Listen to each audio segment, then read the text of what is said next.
তো এই ভিডিওটি স্টার্ট হওয়ার আগে আমি সবার কাছে ক্ষমা প্রার্থী। কারণটি তোমরা জানতে চাইলে ভিডিওটি পুরোটা দেখো, তাহলেই বুঝতে পেরে যাবে।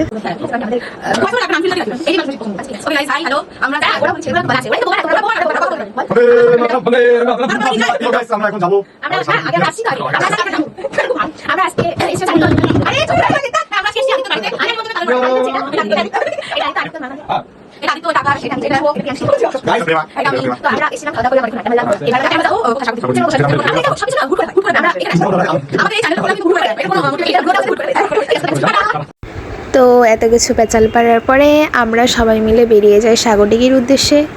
আর এরপরে কি হয় বাকিটা তোমরা দেখতে থাকো।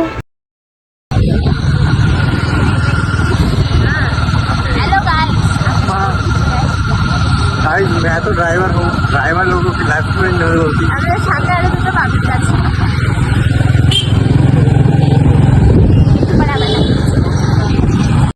তো এরপরে যেটা নর্মালি হয়ে থাকে ওটাই হয়েছে, আমরা আবার ভিডিও নিতে ভুলে গেছি। ওখানে আমরা অনেক এনজয় করেছিলাম, কিছু খাওয়া দাওয়া করেছিলাম। তারপরে আকাশটা অনেক খারাপ ছিল জন্য দেরি হয়ে যাচ্ছিলো, বাড়ি থেকেও কল এসেছিলো, তাই আমরা সবাই যে যার মতো যার যার বাড়ি চলে আসি। তো আজকের ভিডিওটা এতটুকুই, তোমরা জানিও কেমন লাগছে। টাটা।